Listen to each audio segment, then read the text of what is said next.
السلام علیکم ورحمۃ اللہ وبرکاتہ۔ کیسے ناظرین، امید کے خیر و عافیت سے ہوں گے۔ ہم دوبارہ پھر حاضر ہیں آپ کی خدمت میں تفسیر قرآن مختصر تشریح کے ساتھ۔ ناظرین، ہم آپ سے یہی گزارش کرتے ہیں کہ ہمارے اس یوٹیوب چینل کو ضرور سبسکرائب کریں، ہماری ویڈیوز کو زیادہ سے زیادہ شیئر کریں، اور کوئی سوال ہے تو کامنٹ باکس میں پوچھیں۔ ہاں، سبسکرائب کر کے بیل آئیکن ضرور دبائیں تاکہ ہماری اگلی ویڈیو کا نوٹیفیکیشن آپ کو ملتا رہے۔ تو آئیے ناظرین، آج کا درس شروع کرتے ہیں۔ پچھلے درس میں ہم نے آیت نمبر 62 سورہ کہف کی مکمل کر لیے تھے۔ آج کا درس آیت نمبر 63 سورہ کہف سے ہم شروع کرتے ہیں۔ اعوذ باللہ من الشیطان الرجیم، بسم اللہ الرحمن الرحیم۔ قال ارأیت اذ اوینا الی الصخرۃ فإنی نسیت الحوت وما انسانیہ الا الشیطان ان اذکرہ واتخذ سبیلہ فی البحر عجبا۔ اللہ کے نام سے جو بڑا مہربان نہایت رحم والا ہے۔ خادم نے جواب دیا، بھلا دیکھو، جب ہم چٹان کے پاس ٹھہرے تھے تو میں آپ سے مچھلی کی بات کرنا بھول گیا، اور یہ شیطان ہی تھا جس نے مجھے آپ سے مچھلی کا ذکر کرنا بھلا دیا۔ بات یہ ہوئی کہ مچھلی نے عجیب طریقے سے دریا میں اپنی راہ بنا لی تھی۔ تو ناظرین، ہم نے پچھلے درس کے آخر میں موسیٰ علیہ السلام کے سفر کے بارے میں ذکر کیا تھا۔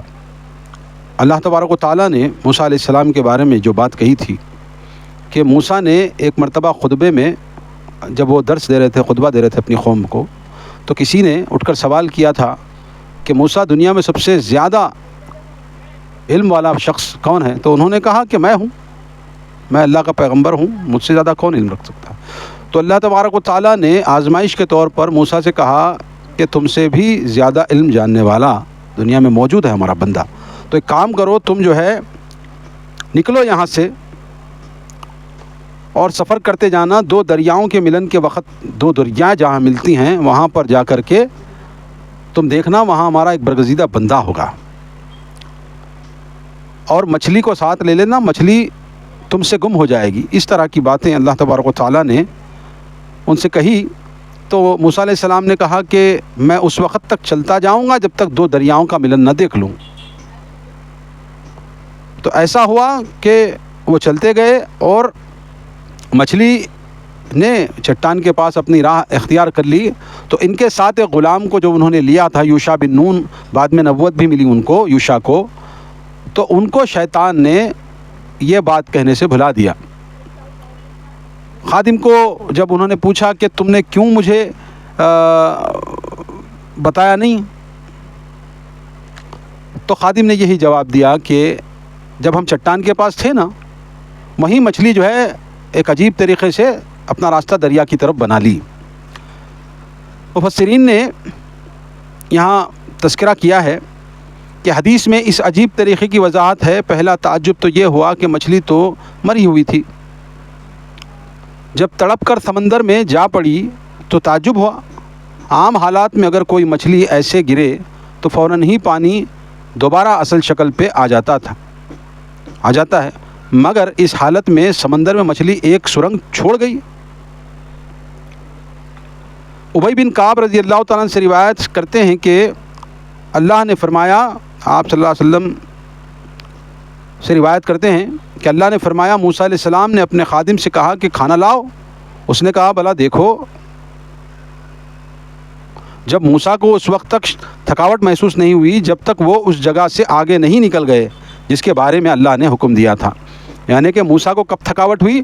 کہ جس جگہ کے بارے میں اللہ تبارک و تعالیٰ نے نشاندہی کی تھی اس جگہ سے وہ آگے نکل گئے، تو یہ بڑے تکلیف میں تھے۔ بہرحال اللہ تبارک و تعالیٰ نے موسیٰ علیہ السلام سے آزمائش کے بارے میں یہ تذکرہ کیا، کیونکہ یہودیوں کا جو سوال تھا نا کہ بتاؤ موسیٰ اور خضر کے بارے میں کیا جانتے ہو۔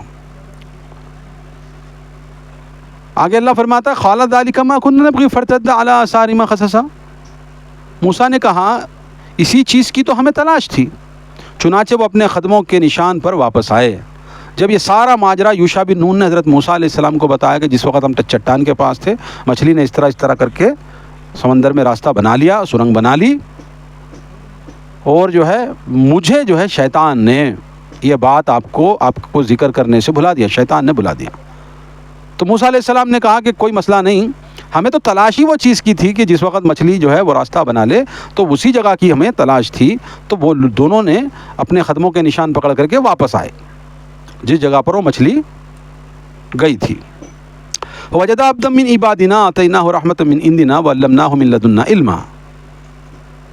وہاں انہوں نے ہمارے بندوں میں سے ایک بندے کو پایا جسے ہم نے اپنی رحمت سے نوازا تھا اور اپنے ہاتھ سے خاص علم سکھایا تھا. تو حضرت موسیٰ علیہ السلام نے خضر علیہ السلام سے ملاقات کر لی اور اللہ تبارک و تعالیٰ نے کہا کہ ہم نے وہ بندہ وہاں پر رکھا تھا جس کو ہم نے رحمت بخشی تھی اور بہت سارا علم اس کو عطا کیا تھا. قال له موسیٰ هل اتبعك على ان تعلمني مما علمت رشدا. موسیٰ نے اس سے کہا، یعنی خضر علیہ السلام سے کہا، اگر میں آپ کی اتباع کروں تو کیا آپ اس بھلائی کا کچھ حصہ مجھے سکھلا دیں گے جو آپ کو سکھائی گئی ہے. موسیٰ علیہ السلام نے کہا کہ موسیٰ سے جب خضر سے ملاقات ہوئی، اگرچہ میں آپ کی اتباع کروں، آپ کی پیروی کروں، آپ سے سیکھوں، تو آپ کا جو علم ہے آپ مجھے سکھائیں گے. یہ بات انہوں نے کہی. اب مفسرین نے اس واقعے کے صدیوں بعد، مفسرین نے نقل کیا ہے اس ضمن میں، اس واقعے کے صدیوں بعد لوگوں نے خضر کے متعلق عجیب و غریب عقائد کی بنیاد رکھ دی تھی. یعنی جو واقعہ موسیٰ اور خضر کا ہوا تھا اس کے بعد صدیوں تک جو ہے غلط عقائد جو ہے حضرت عجیب و غریب رکھ دی. صوفیہ نے انہیں ولی قرار دیا، پھر انہیں موسیٰ علیہ السلام سے برتر ثابت کیا اور پھر ولایت کو شریعت اعلیٰ قرار دیا. اب خضر کی صلات بھی پڑھی جانے لگی ہے جس کی برکت سے خضر سے ملاقات بھی کرائی جاتی ہے. جو قوم ان خرافات کو مٹانے کے لیے پیدا کی گئی تھی آج وہ خود انہی میں ڈوبی ہوئی ہے. یہاں یہ سوال پیدا ہوتا ہے کہ جگہ کون سی تھی اور یہ واقعات کس زمانے میں رونما ہوئے. موسیٰ علیہ السلام اپنی زندگی میں جن علاقوں میں گئے ان کے قریب ترین مجمع البحرین تو وہی ہے جو کہ سوڈان میں دریائے نیل پہ ہے، جہاں اس کی 2 شاخیں ملتی ہیں. اس سے یہ بھی معلوم ہوتا ہے کہ واقعہ آپ کی قیام مصر کے دوران پیش آیا ہوگا، کیونکہ بنو اسرائیل کی آزادی کے بعد کا سارا زمانہ آپ صحرائے سینا اور میدان تحیہ میں رہے. موسیٰ علیہ السلام نے ابتدائی مکالمہ اور سلام و مدعا بیان کیا. یعنی کہ اب دیکھو اللہ تبارک و تعالیٰ نے مشرکین مکہ کے سوال کے متعلق حضرت محمد صلی اللہ علیہ وسلم کو یہ بات سکھلائی، یہ بات بتائی، سورہ کہف نازل کی کہ قصہ جو ہے خضر کا اور حضرت موسیٰ کا کیا ہے.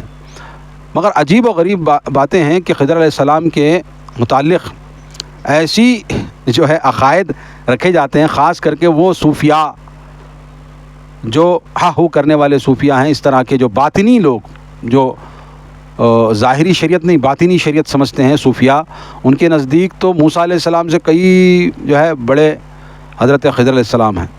تو بہرحال بہت ساری جو ہے خرافات ہمارے مسلمانوں کے اندر آئی ہوئی ہیں خضر علیہ السلام کے متعلق. خضر علیہ السلام صرف ایک آزمائش تھے اور حضرت موسیٰ علیہ السلام کو علم سکھانے کے لیے آئے تھے اور انہوں نے وہی کیا. مگر یہاں پر اب طرح طرح کے خرافات جو ہے اس قوم نے، اس امت مسلمہ نے، جو ہند و پاک کے جو جاہل اپنے آپ کو صوفیاء وغیرہ کہتے ہیں، جن کا دور دور تک قرآن و حدیث سے کوئی رشتہ نہیں ہے، بس جو ہے گھومنا پھرنا اور یہ ایسے کر کے گھمانا، سر کو گھمانا، جسم کو گھمانا اور طبلے کی تال پر جو ہے رقص کرنا وغیرہ وغیرہ، یہ صوفیت جو ہے سکھاتی ہے، دین اسلام نہیں سکھاتی. تو وہ سارے عقائد جو رسول اللہ نے ختم کیے تھے اس زمانے میں کہ جھومنا، ناچنا، بجانا، رقص کرنا وغیرہ، اس کے خاتمے کے رسول اللہ صلی اللہ علیہ وسلم مبعوث ہوئے. مگر یہ صوفیہ قوم اپنے آپ کو طریقت کے ادوار میں لے کر جا کر کے گمراہی دنیا میں پھیلاتی ہے، قرآن و حدیث سے لوگوں کو چھڑا کر گانے بجانے پر لگاتی ہے. خضر کے متعلق بھی میں جب کافی پرانا واقعہ ہے، آج سے تقریباً 1997 کا غالباً واقعہ ہے. تو ہم جو ہے تبلیغی اس وقت تھے، اس جماعت میں جاتے تھے، تو وہاں پر لوگ باتیں کرتے تھے کہ بھائی کوئی عجیب و غریب اگرچہ رستہ نہ ملے تو خضر علیہ السلام آ کر مدد کرتے ہیں. اس طرح کے عقائد جو ہے ہم ننھے مطلب چھوٹے سے تھے، 10ویں کے آس پاس، ہمارا 10ویں کا امتحان یا پھر انٹر کا وغیرہ 10ویں کا دور تھا، انٹر کا تو نہیں تھا، 10ویں کا دور تھا، تو غالباً اس زمانے میں ہم تبلیغی جماعت کے 40 دن کے چلے کے لیے نکلے تھے، تو اس زمانے میں وہ باتیں ہوتی تھی خضر علیہ السلام کے تعلق سے کہ بھئی خضر علیہ السلام آ کے غیب سے جو ہے لوگوں کو راستہ بتاتے ہیں، وہ کرتے ہیں، یہ کرتے ہیں۔ تو آج بھی ایسے جو ہے غیر شرعی عقائد ہمارے صوفیہ قسم کے لوگوں کے اندر موجود پائی جاتی ہیں، حالانکہ حقیقت سے کوئی تعلق نہیں ہے۔ خضر علیہ السلام نہیں آتے، کون بھی نہیں آتے۔ خضر علیہ السلام کہاں، تم کہاں رے بھائی؟ کل من علیہا فان ویبقی وجہ ربک ذو الجلال والاکرام۔ 3000 سال پہلے موسیٰ اور خضر کا واقعہ جو ہے بتایا جا رہا ہے، 3000 سال تک کا کون زندہ رہتے، کون آتے؟ یہ عقیدہ جو تمہارے دماغوں میں شیطان نے ڈالا ہے حضرت خضر کے متعلق کہ وہ آتے ہیں، راستہ بتاتے ہیں، بھٹکوں کو راہ دکھاتے ہیں، وہ کرتے ہیں، یہ سب جاہلیت ہے، کوئی نہیں آتا۔ اللہ کے رسول صلی اللہ علیہ وسلم پر موت آئی ہے تو دنیا میں کسی انسان کو ایسا بچا ہی نہیں ہے کہ اس سے پہلے جو ہے کوئی نہیں مرا، زندہ رہا۔ سیدنا عیسیٰ علیہ السلام، کیونکہ حضرت عیسیٰ علیہ السلام کو اللہ تبارک و تعالیٰ نے اپنی طرف اٹھا لیا، اپنے پاس نہیں اٹھا لیا، ان کی طرف اٹھا لیا، یعنی کہ یہاں سے ہم جا رہے ہیں کہاں؟ چار مینار، تو چار مینار کی طرف جا رہے ہیں، چار مینار تک نہیں جا رہے، چار مینار کی طرف جا رہے ہیں، نکلتے ہیں۔ تو جتنا بھی یہ راستہ ہوتا ہے نا چار مینار تک، یہ اس کی طرف ہی کہلاتا ہے۔ تو بہرحال اللہ تبارک و تعالیٰ نے اپنے غیبی جو ہے نظام سے حضرت عیسیٰ علیہ السلام کو اٹھایا ہے، ان کو موت نہیں دی، وہ جو ہے قیامت سے پہلے نازل ہوں گے، پھر اس کے بعد وہ زندگی جئیں گے۔ حدیثوں میں بہت ساری باتیں آئی ہیں حضرت عیسیٰ علیہ السلام کے متعلق کہ کون سے قبیلے میں وہ نکاح کریں گے، ہاں ان کی شادی ہوگی، اور جو ہے حضرت امام مہدی کا زمانہ وہ جو ہے رہے گا، وہ 40 سال تک دنیا پہ حکومت کریں گے، پھر اس کے بعد رسول اللہ صلی اللہ علیہ وسلم کی خبر کے پاس ان کی خبر ہوگی، وہ مریں گے، وہاں پر ان کو دفنائیں گے لوگ اور ان کا جنازہ بھی پڑھیں گے۔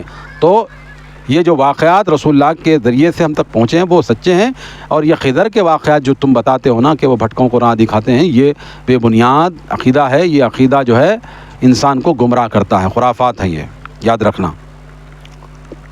آگے اللہ تبارک و تعالی ارشاد فرماتا ہے، قال له هل اتبعك على ان تعلمني مما علمت رشدا قال انك لن تستطيع معي صبرا۔ جب حضرت جو ہے خضر سے حضرت موسیٰ علیہ السلام نے پوچھا کہ میں تمہاری اتباع کروں گا، ہاں تو کیا آپ اس بھلائی کا کچھ حصہ مجھے سکھا دیں گے، یعنی آپ کا علم مجھے سکھا دیں گے؟ تو خضر نے جواب دیا، آپ میرے ساتھ کبھی صبر نہ کر سکیں گے۔ خضر نے حضرت موسیٰ کو کہا کہ آپ کبھی میرے ساتھ صبر نہ کریں گے۔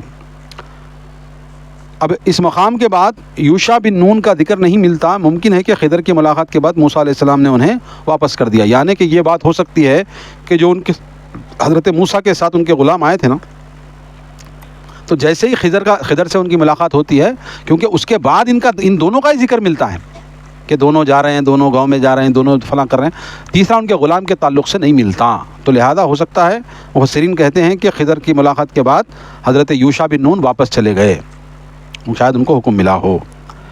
وَكَيْفَ تَصْبِرُ عَلَىٰ مَا لَمْ تُحِطْ بِهِ خُبْرًا قَالَ سَتَجِدُنِي إِن شَاء اللَّهُ صَابِرًا وَلَا أَعْصِي لَكَ أَمْرًا۔ اور جس کی حقیقت کا آپ کو علم نہ ہو اس پر آپ صبر کر بھی کیسے سکتے ہیں؟ ایک تو کہا کہ آپ صبر نہیں کر سکتے، نہیں کر پائیں گے میرے ساتھ، اور آپ کو جس بارے میں علم ہی نہیں ہے اس پر آپ صبر بھی کیسے کریں گے؟ تو موسیٰ علیہ السلام نے کہا آپ انشاءاللہ مجھے صابر پائیں گے اور میں کسی معاملے میں آپ کی نافرمانی نہیں کروں گا۔ تو پکا قول حضرت موسیٰ علیہ السلام نے ان کو دیا کہ آپ بے فکر رہیں، میں ہر بات پر آپ کی صبر کروں گا انشاءاللہ، آپ مجھے صبر کرنے والوں میں سے پائیں گے، آپ مجھے اپنے ساتھ رکھیں۔ یہی ان کی عاجزی و انکساری حضرت خضر کے متعلق تھی۔ قال فإن اتبعتني فلا تسألني عن شيء حتى أحدث لك منه ذكرا۔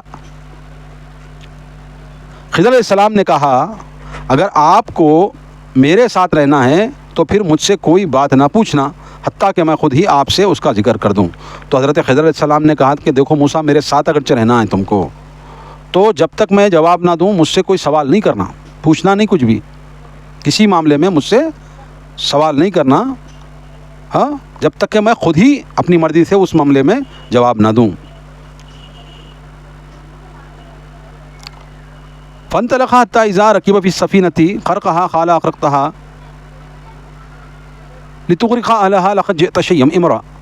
چنانچہ وہ دونوں چلے حتیٰ کہ ایک کشتی میں سوار ہوئے تو خضر نے کشتی میں شگاف ڈال دیا۔ موسیٰ علیہ السلام نے کہا کیا تم نے شگاف ڈالا ہے کہ کشتی والوں کو ڈبو دو؟ یہ تو تم نے خطرناک کام کیا ہے۔ اب تھوڑی دیر پہلے وعدہ ہوا کہ دیکھو میرے سے کچھ بھی سوال نہیں کرنا، فوراً حضرت موسیٰ علیہ السلام جب حضرت خضر نے سوراخ بنا دی، بہرحال کچھ نقصان کر دیا کشتی میں، جب دونوں یہ سوار ہوئے کشتی میں تو کشتی کو نقصان پہنچایا، اور تو وہ کرتے ہوئے دیکھ کر کے موسیٰ علیہ السلام نے حضرت خضر سے کہا کہ تم تو ہم کو ڈبونے کے چکر میں ہو، ہاں یہ کیا کر رہے بھائی، ڈبو دیتے کیا کرتے ہم کو؟ یہ بات حضرت خضر سے حضرت موسیٰ نے کہی۔ بخاری میں سعید بن جبیر رضی اللہ تعالیٰ عنہ کی روایت معلوم ہوتا ہے کہ کشتی والوں نے ان دونوں سے کرایہ نہ لیا، چنانچہ موسیٰ علیہ السلام سے نہ رہا گیا کہ جنہوں نے یہ احسان کیا ہے اس کا بدلہ کیسے دیا جائے۔ بخاری میں ایک روایت جو ملتی ہے جبیر بن مطعم رضی اللہ تعالیٰ سعید بن جبیر رضی اللہ تعالیٰ عنہ سے کہ کشتی والوں نے ان سے کرایہ نہیں لیا تو انہوں نے بدلہ یہ دے دیا، ایک تو کرایہ بھی نہیں لے رہے ان لوگ، اور تو جو ہے کشتی کو توڑ رہا ہے، کشتی کو نقصان پہنچا رہا۔ حضرت موسیٰ علیہ السلام نے یہ کہا، قال الم اقل انک لن تستطیع معی صبرا، تو خضر نے کہا میں نے کہا نہ تھا کہ تم میرے ساتھ صبر نہ کر سکو گے؟ تو فوراً حضرت خضر نے کہا کہ میں نے پہلے ہی بول دیا تھا کہ تو جو ہے میرے ساتھ صبر نہیں کر سکے گا، میں پہلے ہی بول دیا تھا۔ قال لا تؤاخذنی بما نسیت نسیت ولا ترهقنی من امری اسرا فانطلق حتى اذا لقي غلاما فقتله قال قتلت نفسا زکیۃ بغیر نفس لقد جئت شیئا نکرا۔ حضرت خضر نے کہا کہ تو میرے ساتھ صبر نہیں کر سکے گا، میں نے پہلے ہی کہا۔ تو موسیٰ علیہ السلام نے جواب دیا مجھ سے جو بھول ہو گئی ہے اس پر مواخذہ نہ کرو اور میرے لیے میرا کام مشکل نہ بناؤ۔ اب میں تو وعدہ کرا تھا کچھ بھی نہیں بولوں گا، مگر میرے منہ سے نکل گیا ہے، مجھے معاف کر دو اور مجھے اس معاملے میں مشکل میں نہ ڈالو، مجھے بھول ہو گئی، اس پر مجھے مواخذہ نہ کرو، میری بھول ہو گئی، میں تم کو پوچھ لیا، اور میرے کام کو مشکل نہ بناؤ، یہ بات کہی۔ چنانچہ وہ دونوں پھر چل کھڑے ہوئے حتیٰ کہ ایک لڑکے کو ملے جسے خضر نے مار ڈالا۔ موسیٰ علیہ السلام نے کہا تم نے ایک بے گناہ شخص کو مار ڈالا جس نے کسی کا خون نہ کیا تھا، یہ تو تم نے بہت مکروہ کام کیا ہے۔ اب معافی تلافی مواخذہ نہیں لینا، میرے سے غلطی ہو گئی، یہ سب بولنے کے بعد موسیٰ پھر دونوں آگے جب چلے تو خضر علیہ السلام نے ایک لڑکے کو پکڑا اور اس کو مار دیا، ختم ہی کر دیے۔ تو یہ دیکھ کر بھی موسیٰ علیہ السلام اچنبے میں رہ گئے، یہ کیا رے بھائی، ان کچھ بھی نہیں کرا، کیا بھی نہیں کرا، اس کو خواہ قتل کر دیا، ایسا کیسا کر دیا، یہاں قتل کر دیا۔ حضرت موسیٰ علیہ السلام نے حضرت خضر سے کہا کہ یہ تو بے گناہ تھا، اس نے کسی کا قتل بھی نہیں کیا تھا، خواہ تو یہ جو ہے اس بچے کا جو ہے خون تو نے بہا دیا، یہ بہت مکروہ کام، یعنی کہ بہت تکلیف دہ کام تو میرے لیے کر دیا رے بھائی۔ یہ بات حضرت موسیٰ علیہ السلام نے کہہ دی۔ مفسرین کہتے ہیں کہ یہ لڑکا اپنے دوسرے ساتھیوں کے ساتھ کھیل رہا تھا، خضر علیہ السلام نے اس کی گردن مروڑ کر اسے مار ہی ڈالا۔ یہاں ایک اور سوال پیدا ہوتا ہے کہ خضر علیہ السلام نے یہ کام کس بنیاد پہ کیے؟ کسی بے گناہ کو مار دینے کا جواز کیسے نکل سکتا ہے؟ ایسے کام تکوینی احکام کے تحت تو ہو سکتے ہیں، جیسے روزانہ لوگ فوت ہوتے ہیں تو وہ اللہ کے حکم ہی سے فوت ہوتے ہیں، مگر تشریعی احکامات کے تحت ان کا کچھ جواز نہیں ملتا۔ ان سب اشکالات کا حل ایسے ممکن ہے جبکہ ہم خضر علیہ السلام کو اللہ کا فرشتہ مان لیں جو کہ انسانی شکل میں بھیجا گیا تھا۔ قرآن و حدیث سے ملنے والے اشارات بھی اس کی تائید کرتے ہیں۔ خضر علیہ السلام کی نبوت کے امکانات کو بھی رد نہیں کیا جا سکتا، دیکھیں مولانا عبد الرحمن کیلانی کی مفصل تفسیر۔ بہرحال یہ بات یہاں پر مفسرین نے بیان کی ہے کہ خضر علیہ السلام ہو سکتا ہے ایک فرشتے تھے جس کو اللہ تبارک و تعالیٰ نے یہ کام کے لیے حکم دے کر بھیجا تھا، یا پھر کوئی دوسرے نبی تھے۔ بہرحال تو ایک عام بات یہ سمجھ میں آتی ہے کہ کسی بے گناہ کو قتل کرنا کتنا بڑا گناہ ہے۔ تو یہی اعتبار سے حضرت موسیٰ علیہ السلام کی زبان سے وہ باتیں نکل گئی کہ تم نے ایسے انسان کو قتل کر ڈالا ہے جس نے کچھ کیا ہی نہیں، کیوں قتل کر ڈالا؟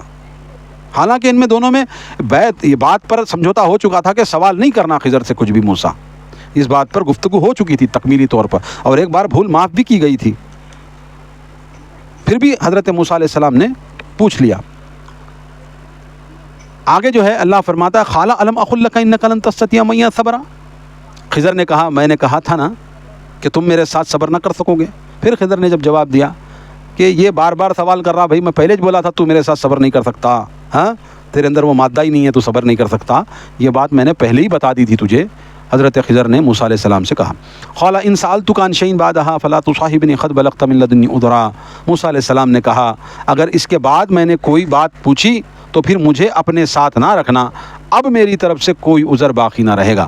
اب لاسٹ اینڈ فائنل موسیٰ علیہ السلام نے کہا کہ اب میں نہیں پوچھتا، اب میں نہیں پوچھتا، میرے سے ہو گئی غلطی، میں دوبارہ پوچھ لیا، اب کی بار اگرچہ میں نے کچھ پوچھ لیا تو مجھے اپنے ساتھ نہیں رکھنا۔ خود بخود اپنے جو ہے قول کو فائنل کر رہے ہیں حضرت موسیٰ علیہ السلام کہ میرے ساتھ تم اپنے ساتھ باقی نہ رکھنا، میرے ساتھ مجھے اپنے ساتھ نہ رکھنا، یہ بات پر اب کوئی عذر ہے ہی نہیں، اب کوئی عذر باقی نہیں ہے، یہ بات حضرت موسیٰ نے کہی۔ فانطلقا حتی اذا اتیا اہل قریۃ طعاما اہلها فابوا ان یضیفوهما فوجدا فیہا جدارا یرید ان ینقض فاقاموا قال لو شئت لاتخذت علیہ اجرا۔ پھر وہ دونوں چل پڑے یہاں تک کہ وہ ایک بستی والوں کے پاس آئے اور ان سے کھانا مانگا، مگر ان لوگوں نے ضیافت کرنے سے انکار کر دیا۔ وہاں انہوں نے ایک دیوار دیکھی جو گرا چاہتی تھی، خضر علیہ السلام نے اسے قائم کر دیا۔ موسیٰ علیہ السلام نے کہا اگر آپ چاہتے تو ان سے اس کی اجرت لے سکتے تھے۔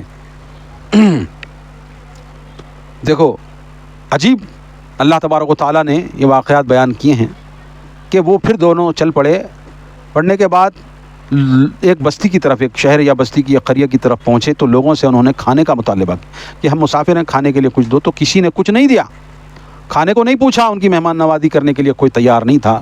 تو وہاں پر ایک دیوار تھی جو گرنا چاہ رہی تھی، یعنی گرنے والی تھی، ابھی گری نہیں تھی، گرنے والی تھی۔ تو خضر علیہ السلام نے یہ کام کیا کہ انہوں نے وہ دیوار کو درست کر کے ٹھہرا کر دیا۔ تو حضرت موسیٰ علیہ السلام نے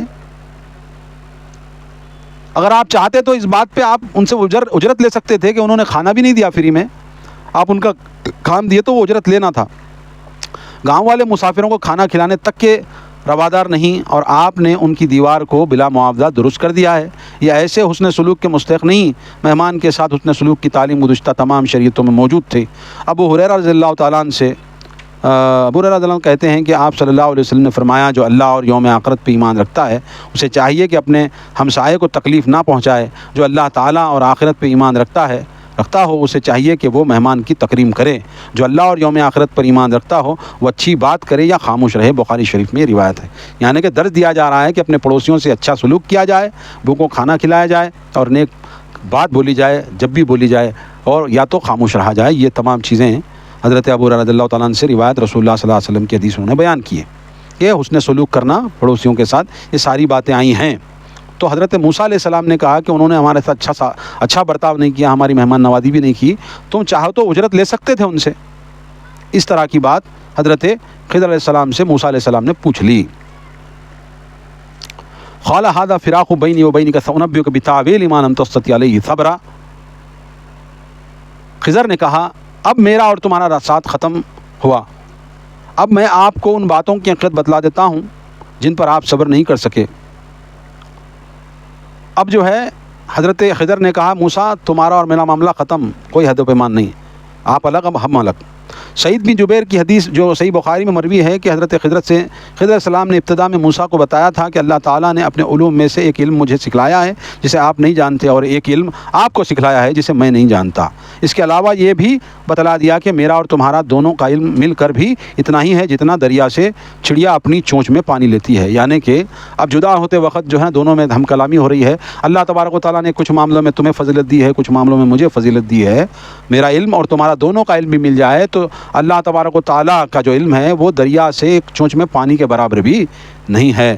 تو یہ بات کہہ کر کے حضرت خضر علیہ السلام نے وہ معاملات کو اجاگر کیا جس معاملے میں حضرت موسیٰ علیہ السلام نے صبر نہیں کیا۔ اما السفینۃ فکانت لمساکین یعملون فی البحر فردت علیہا وکان وراءہم ملک یاخذ کل سفینۃ غصبا، کشتی کا معاملہ یہ تھا کہ وہ مسکینوں کی ملکیت تھی جو دریا پر محنت مزدوری کرتے تھے۔ میں نے چاہا کہ اس کشتی کو عجیب کر دوں، کیونکہ عیب دار کر دوں، کیونکہ ان کے آگے ایک ایسا بادشاہ تھا جو ہر کشتی کو زبردستی چھین لیتا تھا۔ تو اب حضرت خضر نے حضرت موسیٰ کو جدا ہونے سے پہلے معاملات بتا رہی کہ تو جو صبر نہیں کرا جن معاملوں میں، اس کی وضاحت یہ ہے کہ پہلے جب ہم کشتی میں بیٹھے تھے وہ بیچارے کشتی غریبوں کی تھی، اور وہاں کا جو وہ دریا پر وہ لوگ کچھ بھی لوگوں کو آر پار کر کے محنت مزدوری کر کے جو بھی کر کے اپنا پیٹ بھالتے تھے، مگر وہیں ایک بادشاہ ایسا ظالم تھا کہ اچھی کشتی دیکھا کہ وہ فوراً چھین لیتا تھا، تو اس لیے میں نے وہ کشتی کو عیبدار بنا لیا تاکہ وہ غریبوں سے وہ نہ چھین سکے۔ یہ پہلی بات کا وضاحت کی۔ اب ہر اچھی کشتی بیگار میں لے لیتا ہے، جب یہ عیبدار ہو گئی تو بادشاہ سے بچ گئی، اور وہ تختہ بھی خضر نے پہلو سے نکالا تھا، اگر پیندے سے نکالا ہوتا تو کشتی ڈوب جاتی۔ یعنی کہ حضرت خضر علیہ السلام نے نیچے کے حصے پہ نہیں نکالا، وہ سائٹ کا جو ہے کچھ کشتی جو ہے نکالی تھی، سوراخ جو ہے وہ نیچے نہیں کرے، بلکہ جو ناؤ جو ایسا رہتی نا، یہ نیچے کا پیندا ہے، مگر یہ اوپر کے حصے کے جو رہتے نا، یہ اوپر کے حصے کے اس طرح کے اوپر کے حصے کے کچھ جو ہے تختے شاید انہوں نے نکالے ہوں، مگر وہ اچھی خاطی کشتی کو عیبدار بنا دیے تاکہ وہ بادشاہ ان سے چھین نہ سکے۔ یہ پہلے معاملے کی وضاحت حضرت خضر نے کر دی۔ آگے کہا وَأَمَّا الْغُلَامُ فَكَانَ أَبُوَاهُ مُؤْمِنَيْنِ فَخَشِينَا يُرِيهُمَا طُغْيَانًا وَكُفْرًا۔ اگلا معاملہ، اور لڑکے کا قصہ یہ ہے کہ اس کے والدین مومن تھے، ہمیں خوف ہوا کہ لڑکا اپنی سرکشی اور کفر سے ان پر کوئی مصیبت نہ کھڑی کر دے، کیونکہ اس لڑکے کی قسمت میں کفر لکھا تھا۔ ہمیں خدشہ لاحق ہوا کہ کہیں یہ اپنے ماں باپ کو بھی کفر میں نہ مبتلا کر دے۔ ہم نے چاہا کہ اللہ تعالیٰ ان کو اس سے اچھا اور پاکیزہ لڑکا عطا فرمائے جو کہ والدین سے بھی بہت اچھا سلوک کرے۔ ہم نے دوسرے لڑکے کے بارے میں یہ تھا کہ اس کے جو والدین تھے وہ مومن تھے، اور یہ پکا جو ہے ان کو نقصان پہنچانے والا تھا اور یہ کفر کی طرف لوگوں کو بلانے والا تھا، لہذا اللہ کا حکم یہی تھا کہ اس لڑکے کو جو ہے راستے سے ہٹا دیا جائے، ختم کر دیا جائے، تاکہ اللہ تبارک و تعالیٰ ان کو ایک اچھی اولاد سے نوازے۔ اس لیے ہم نے اللہ کے حکم پہ وہ کام کیا، کیونکہ وہ کفر کی طرف دعوت دینے والا تھا۔ آگے اللہ فرماتا ہے فَرَدْنَا أَن يُبْدِلَهُمَا رَبُّهُمَا خَيْرًا مِنْهُ زَكَاةً وَأَقْرَبَ رُحْمًا وَأَمَّا الْجِدَارُ فَكَانَ لِغُلَامَيْنِ يَتِيمَيْنِ فِي الْمَدِينَةِ وَكَانَ تَحْتَهُ كَنْزٌ لَهُمَا وَكَانَ أَبُوهُمَا صَالِحًا فَأَرَادَ رَبُّكَ أَن يَبْلُغَا أَشُدَّهُمَا وَيَسْتَخْرِجَ كَنْزَهُمَا رَحْمَةً مِنْ رَبِّكَ وَمَا فَعَلْتُ عَنْ أَمْرِي ذَلِكَ تَأْوِيلُ مَا لَمْ تَسْتَطِعْ عَلَيْهِ صَبْرًا۔ اللہ تبارک و تعالیٰ نے آگے بیان کیا ہے کہ آگے جو تیسرا مسئلہ جب آیا تو خضر علیہ السلام نے کہا لہذا ہم نے چاہا کہ ان کا رب اس کے بدلے انہیں اس سے بہتر لڑکا عطا کرے جو پاکیزہ ہو اور خرابت کا خیال رکھنے والا ہو۔ جس لڑکے کو قتل کیا تھا وہ اللہ کے پاس یہ حکم تھا کہ اس کو قتل کیا جائے، تو ہم نے قتل کر دیا تاکہ اللہ تبارک و تعالیٰ اس کو نیک اولاد عطا کرے۔ اور دیوار کی بات یہ ہے کہ وہ 2 یتیم لڑکوں کی تھی جو شہر میں رہتے تھے، اس دیوار کے نیچے ان کے لیے خزانہ تھا اور ان کا باپ ایک صالح آدمی تھا، لہذا آپ کے رب نے چاہا کہ یہ دونوں یتیم اپنی جوانی کو پہنچ کر اپنا خزانہ نکال لیں۔ جو کچھ میں نے کہا میں نے کیا، آپ کے رب کی رحمت تھی، میں نے اپنے اختیار سے نہیں کیا۔ یہ ہے ان باتوں کی حقیقت جن پر آپ صبر نہ کر سکیں۔ اب یہاں پر حضرت موسیٰ علیہ السلام کو تیسرا واقعہ بتا دیا کہ جو شہر میں ہم گئے تھے جہاں پر لوگوں نے کھانا نہیں کھلایا، وہاں پر جو دیوار گر رہی تھی اس کا مسئلہ یہ تھا کہ وہ دیوار 2 بچوں کی تھی جو یتیم تھے، ان کا باپ بہت نیک آدمی تھا، اور وہ دیوار کے نیچے اس کے باپ نے دفینہ رکھا تھا، یعنی خزانہ رکھا تھا۔ وہ دیوار گر جاتی تو لوگوں کو وہ مل جاتا، مگر اللہ کے حکم سے میں نے چاہا کہ وہ جوان ہو کر کے وہ دفینہ خود نکال لیں، خود استعمال کریں، اس لیے ہم نے وہ دیوار اللہ کے حکم سے صحیح کر دی۔ اور یہ جتنی بھی کام ہم نے کیے ہیں یہ سب اللہ کی رحمت تھی، اللہ کی رحمت کی وجہ سے میں نے کیا۔ یعنی خضر علیہ السلام نے بیان کیا کہ میں نے اللہ کے حکم سے کیا، میں نے میری طرف سے نہیں کیا، اللہ تبارک و تعالیٰ نے مجھے حکم دیا تھا اس لیے میں نے کیا۔ یہ سارا معاملہ تھا جس پر تم صبر نہیں کر سکے۔ حضرت موسیٰ علیہ السلام کو انہوں نے بتا دیا کہ آپ اس پر صبر نہیں کر سکے، جو اللہ کی طرف سے مجھ کو حکم کیا گیا تھا میں نے وہی کیا ہے۔ یہ بات انہوں نے بتا کر کے وہ علیحدہ ہو گئے، یہ معاملہ یہیں ختم ہو گیا۔ موسیٰ اور خضر کے معاملے میں جو یہودیوں کے سوالات تھے مشرکین مکہ کے، وہ وضاحت کے ساتھ وہ بیان کیا کہ بھائی یہ کیا معاملہ تھا، یہ نہیں، پوری ڈیٹیلز دے دیے۔ اصحاب کہف کون تھے، کیا معاملہ تھا، اس کی پوری ڈیٹیل آ گئی۔ خضر علیہ السلام اور حضرت موسیٰ علیہ السلام کا مکالمہ کیا کہ ان کے معاملے کیا ہے، تو ان کی بھی پوری ڈیٹیل کر دی۔ ان کی ملاقات سے لے کر کے ان کے اختتام سفر تک سارا معاملہ حضرت محمد صلی اللہ علیہ وسلم نے قرآن کے ذریعے سے لوگوں کو بتا دی۔ تو حضرات گرامی قدر معزز سامعین، ہم آپ سے یہی گزارش کرتے ہیں کہ جو واقعات اللہ تبارک و تعالیٰ نے بیان کیے ہیں اس کو ہم ضرور یاد رکھیں، اور ہم اپنی اولادوں کو بھی اس بارے میں سکھائیں۔ اس سے ثابت ہو جاتا ہے کہ خضر علیہ السلام کے سارے کام اللہ کے حکم سے تھے، ورنہ ناجائز ٹھہرتے۔ آیت نمبر 74 کے تحت ہم بحث کر چکے ہیں کہ خضر نبی تھے یا فرشتے تھے، یعنی کہ مفسرین کہتے ہیں کہ یا تو وہ فرشتے تھے یا تو وہ نبی تھے جو اللہ کی طرف سے وحی پا کر کے وہ چیزیں کرتے تھے۔ وہ اپنی مرضی سے انہوں نے کچھ نہیں کیا، نہ انہوں نے کشتی کو خراب کیا، نہ انہوں نے جو ہے بچے کو نہ قتل نہیں کیا، نہ ہی انہوں نے وہ دیوار جو ہے منکرین کی بنا کے، یعنی کہ جنہوں نے ان کی مہمان نوازی نہیں کی ان کی بنا کر کے دی تھی، وہ شہر والوں کی بنا کر کے دی۔ تو یہ سارا معاملہ اللہ کے فضل و کرم سے اللہ کی طرف سے وہی حضرت خضر کو کی گئی۔ خضر علیہ السلام نے حضرت موسیٰ علیہ السلام کو بتائی، اور موسیٰ علیہ السلام نے اس معاملے میں صبر نہیں کر سکے انسانی فطرت کے طور پر۔ یہ بات یہاں پر آج مکمل ہو جاتی ہے اللہ کے فضل و کرم سے۔ آج ہم نے آیت نمبر 63 سے آیت نمبر 82 تک اپنا درس مکمل کر لیا ہے۔ ہم دوبارہ جب بھی حاضر ہوں گے آگے تفسیر دوسری بیان کریں گے آگے کی۔ ہم آپ سے یہی گزارش کرتے ہیں کہ ہمارے اس یوٹیوب چینل کو ضرور سبسکرائب کریں، بیل آئیکن ضرور دبائیں تاکہ نوٹیفیکیشن ملتا رہے۔ ہم عام ہندی اردو بول چال کے اندر آپ تک یہ قرآن کا درس لے کر آتے ہیں، تفسیر لے کر آتے ہیں، تاکہ لوگ اس سے زیادہ فائدہ اٹھا سکیں، اور جہاں جہاں تک اردو ہندی بولی جائے عام لہجے کے اندر وہ سمجھ سکیں اور اس پر عمل کرنا آسان ہو۔ یہی مقصد کے ساتھ ہم آتے رہتے ہیں قرآن کی تفسیر لے کر کے اور آپ کو پڑھ کر سناتے ہیں۔ تو سامعین ضرور ہمارے چینل کو سبسکرائب کریں، بیل آئیکن ضرور دبائیں، کوئی سوال ہے تو کامنٹ باکس میں پوچھیں اور ہماری ویڈیو کو زیادہ سے زیادہ شیئر کریں۔ آج کے لیے بس اتنا ہی، میں دوبارہ جب اللہ کی مرضی ہوگی حاضر ہو جاؤں آپ کی خدمت میں، تب تک کے لیے مجھے اجازت دیں۔ السلام علیکم ورحمۃ اللہ وبرکاتہ۔